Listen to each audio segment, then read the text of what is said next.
प्रतिज्ञा एजुकेशन को पुणी थे समस्त को स्वागत तथा अभिनंदन। ओडिशा आदर्श प्रवेशिका परीक्षा 2025 मॉडल पेपर 2 गणितर। तो आज आम गणितर मॉडल पेपर 2 देखा। आगु आम दुईटी मॉडल पेपर गोटे और पूर्व वर्षर गणित प्रश्न और तार उत्तर करिसे। तो आज आम मॉडल पेपर 2 देखा। तो देख पिला माने गणित जदि आम 15 ରୁ 15 रखिपर ताहले आमर सिलेक्शन 100% हम। तो से ध्यान दे कालांशटी को देखा। तुम परीक्षा पर्यंत 10टी साइट आसो, तेणु दयाकोरी वीडियो को शेष पर्यंत देख ताहले तुम बुझीपर जापर एवं ओडिशा आदर्श एंट्रांस एग्जाम रे मध्य सफलता लाभ कर। आज कालांश को आम आरंभ करवा। तो गणित सेट 2 नंबर 1 निम्नस्थ केउ संख्याटी 0.34 और 0.35 मध्यवर्ती। तो आम किपर यार समाधान करवा। 0.34 थिला आम 34 भाविक डाण पटे शून्य देले। 0.35 थिला मैं 35 भाविक डाण पटे शून्य देले। तो वर्तमान संख्या दुईटी केते गला 340 और 350। 340 और 350 मध्य कि अच्छी ऑप्शन को मत से पढ़ा। दशमिक को छाड़ी पढ़ले 331, 337, 349, 351। 340 और 50 मध्य कि अच्छी 349 अच्छी। उत्तर हो ऑप्शन नंबर सी 0.349। नंबर 2 केउ संख्यार 1/3 ठारू उक्त संख्यार अधा 73 अधिक। तो उक्त संख्यार अधा 73 अधिक तेणु आम लिखिपर अधा विजोग 1/3 समान 73। तेणु 1/2 ରୁ 1/3 को विजोग कले विजोग फल के। तो हर सामान ना जब आम हर को सामान करवा हर मान लसागु ना लसागु हो 6। 2 रे केते गुणिले 6 हम।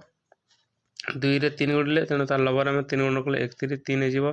विजोग चिन्ह को विजोग चिन्ह देले 3 रे केते गुणिले 6 हम। 2 गुणिले 6 हम तेणु तार लबर 2 गुणिले 1 दूणे 2। 3 ରୁ 2 गले केते हम। 3 ରୁ 2 गले हम 1। तो 1/6। 1/6 मूल्य केते देछि। 1/6 मूल्य हो गला 73। 1/6 मूल्य 73 हेले 1 रो मूल्य केते हो। 1 रो मूल्य हो 73 गुणन 6।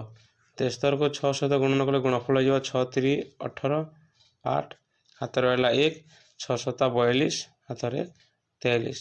उत्तर हो गला केते 438। Option number B. Number 2 2 number पिला माने भूल टाइपिंग हिस्ट्री। नंबर 3 केउ संख्या को 7/9 लव को विजोग कले और हर सह जोग कले गठित होता नूतन भग्नांशटी 1/3 हम। आमको कही कौन भग्नांश देछि 7/9। तो 7/9 तले जो ऑप्शन अच्छी ऑप्शन मध्य आम एपरी एक अंक को बाछिबा जे 7 ରୁ आम से अंक को विजोग करवा और 9 रे से अंक को जोग करवा। जे जोगफल केते हम। तो जोगफल हो 1/3। ताहले आम किपरि करवा। तो प्रथम आम देखा नूतन भग्नांशटी जो गठित हम तार हर 3 अच्छी। जदि हर 3 अच्छी ताहले मूल भग्नांश जो अच्छे 7/9। तो सेटा हर कौन हवा कथा हर हवा कथा 3 रो गोटे गुणितक। ताहले केउ ऑप्शन आम 9 रे जोग करवा ता 3 रो एक गुणितक हम। आम 9 रे 3 जोग कले ताहा 3 रो गोटे गुणितक हम। ताहले आम 3 जोग करके देखा कही कौन प्रश्न रे कही जे लबरे आम जी विजोग करवा लबरे मुझे 3 विजोग कली। तो हर से जोग करवा कही हर 3 जोग कराला। तो जोग फल के 7 ରୁ 3 गले 4 9 जोग 3 12 4/12 समान 4/12 को जब आम लघिष्ठ करवा ताले केते 4/12 को लघिष्ठ कले उत्तर हो 4 के 4 4 3 12 1/3। तेना क्यों ऑप्शन ठीक अच्छे ऑप्शन नंबर सी उत्तर हो 3। नंबर 4 निम्नस्थ केउं संख्या को तार अंक द्वयर पार्थक्य द्वारा भाग करा जाय परिबो नाही न कहिछि जे गोटे संख्या 10 11 12 13 अछि तो यही संख्या मानक मध्य जो अंक अछि तो अंक मानकर अंतरफल करिवा जे अंतरफल द्वारा संख्याटी को हम भाग करि परिबा नाही। तो ऑप्शन नंबर ए रे 10 अछि 10 रे केउ दुईटी अंक अछि 10 रे अंक अछि 1 और 0 1 रु 0 को विजय कले केते हेबो 1 रु 0 को विजय कले हेबो विजय फल 1 तो 1 रे आमे 10 को भाग करि परिबा तेणु ऑप्शन नंबर ए हेबो नाही। तापर ऑप्शन नंबर बी रे 11 अछि 11 रे केउ दुईटी अंक अछि 11 रे अछि 1 और 1 तो 1 रु 1 को गले 1 रु 1 गले 0 जीवो तो 0 11 को आम 0 द्वारा भाग कर पारिबा नहीं कौन सी संख्या को 0 द्वारा भाग करने अर्थ तार भागफल निरर्थक हुए तेणु 11 रे जो दुईटी अंक अच्छी तो से अंक द्वयर पार्थक्य द्वारा ताको भाग करा पारिबो नहीं उत्तर हो कौन उत्तर हो ऑप्शन नंबर बी 11।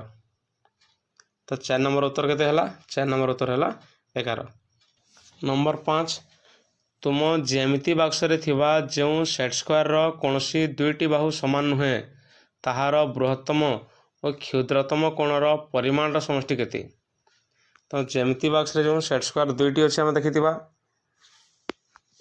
तो गोटे सूक्ष्मकोणी और गोटे समकोणी तो समकोणी विषय कहिछि जो दुईटी बाहु समान हे नथिबा बोलछे ताले हमर सेट स्क्वायर ति किपरि थाए तो एई बोली सेट स्क्वायर थाए। बृहत्तम क्षुद्रतम कोणर परिमाण समष्टि बृहत्तम कोण है समकोण समकोण को 90 डिग्री तो क्षुद्रतम कोण केते हेबो क्षुद्रतम कोण हो 30 डिग्री ताले जोगफल केते हो बृहत्तम कोण क्षुद्रतम कोणर समष्टि 90 + 30 समान 120 डिग्री उत्तर हो 120 degree option number B. 5 number केते गला 5 नंबर उत्तर गला option number B 120 degree. Number 6 निम्नस्थ केउ बाहु दुईटी आयतचित्र ए बी सी डी रो एक जोड़ा विपरीत बाहु अटंती ए बी सी डी आयतचित्र कहिछि आमे ए बी सी डी आयतचित्र काटि देले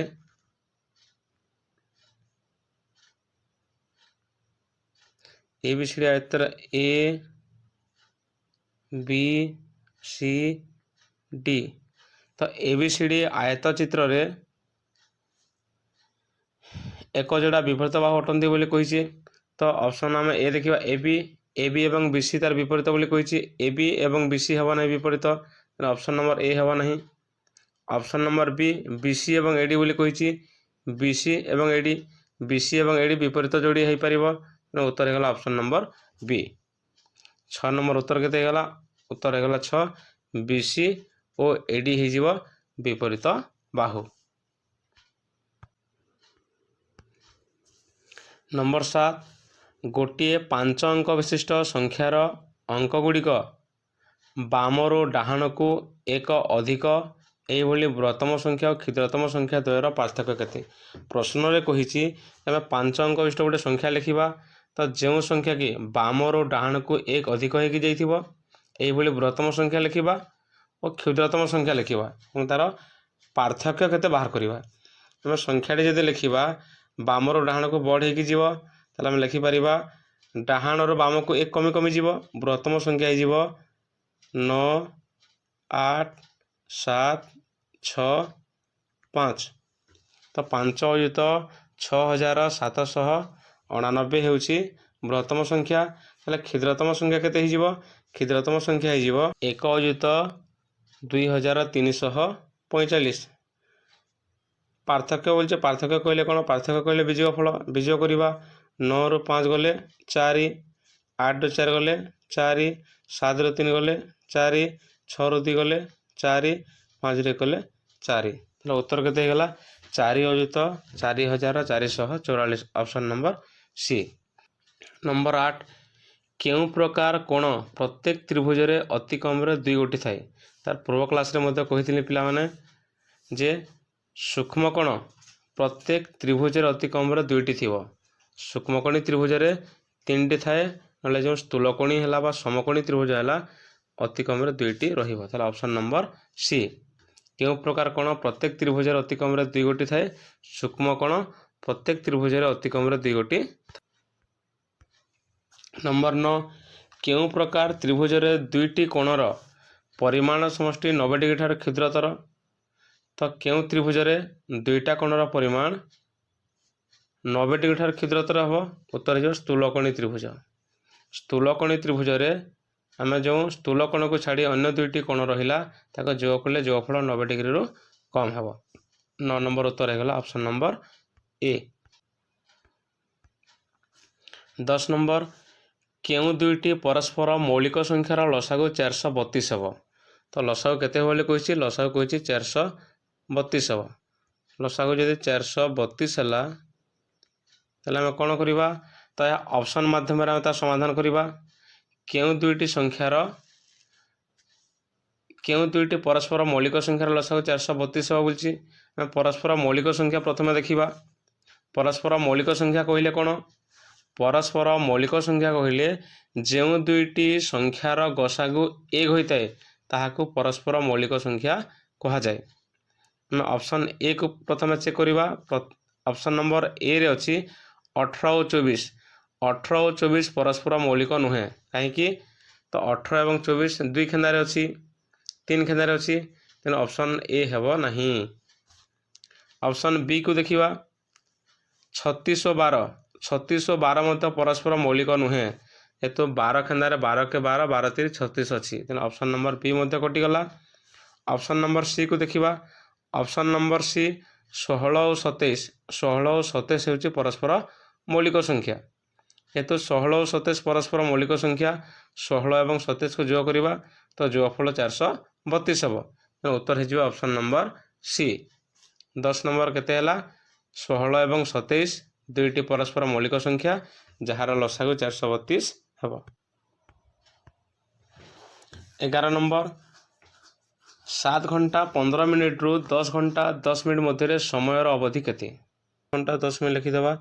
10 ଘଣ୍ଟା 10 ମିନିଟ୍ ପାର୍ଥକ୍ୟ କହିଲେ ବିଜୋଗ ଫଳ, ତ କେତେ ବିଜୋଗ କରିବା? 7 ଘଣ୍ଟା 15 ମିନିଟ୍ ବିଜୋଗ କଲେ 7 ଘଣ୍ଟା 15 ମିନିଟ୍। ତ ବିଜୋଗ ଫଳ କେତେ ହେବ? 10 ମିନିଟ୍ରୁ 15 ମିନିଟ୍କୁ ଆମେ ବିଜୋଗ କରିପାରିବା ନାହିଁ, ତେଣୁ ଆମେ ଉଧାର ଆଣିବା। ତ ଘଣ୍ଟାରୁ ଯଦି ମିନିଟ୍କୁ ଉଧାର ଯିବ ତାହେଲେ କେତେ ଉଧାର ଯିବ? ଘଣ୍ଟାରୁ ମିନିଟ୍କି ଗଲେ 1 ଘଣ୍ଟା ଉଧାର ଯିବ। ଏବଂ ମିନିଟ୍ରେ ଘଣ୍ଟା ରହିପାରିବ ନା, ମିନିଟ୍ ରହିବ। 1 ଘଣ୍ଟା ସମାନ କେତେ ମିନିଟ୍? 1 ଘଣ୍ଟା ସମାନ 60 ମିନିଟ୍। ତାହେଲେ 60 ମିନିଟ୍ ଯିବ। ତା ପାଖରେ ଅଛି 10 ମିନିଟ୍, ତ ବର୍ତ୍ତମାନ ତା ପାଖରେ ହେଇଗଲା 70 ମିନିଟ୍। କେତେ ମିନିଟ୍ ହେଇଗଲା? 70 ମିନିଟ୍। ଏବେ 70ରୁ 15କୁ ବିଜୋଗ କରିବା। 70ରୁ 15 ଗଲେ କେତେ? 70ରୁ 15 ଗଲେ 10ରୁ 5 ଗଲେ 5, 6ରୁ 1 ଗଲେ 5, ତ ମିନିଟ୍ରେ ଆସିଲା 55 ମିନିଟ୍। ତ 10 ଘଣ୍ଟା ଥିଲା, କିନ୍ତୁ 1 ଘଣ୍ଟା ଦେଇଦେଲା ବେଳେ ତା ପାଖରେ ଏବେ କେତେ ଅଛି? 9 ଘଣ୍ଟା। 9 ଘଣ୍ଟାରୁ 7 ଘଣ୍ଟା ଗଲେ କେତେ ହେବ? 2 ଘଣ୍ଟା। ତାହେଲେ ଉତ୍ତର କେତେ ହେଇଗଲା ଆମର? ଉତ୍ତର ହେଇଗଲା 2 ଘଣ୍ଟା 55 ମିନିଟ୍। ତ 11 ନମ୍ବର ଉତ୍ତର ଅପସନ୍ ନମ୍ବର ବି। ତ ଗଣିତ ସେଟ୍ 2ର ଶେଷ ନମ୍ବର।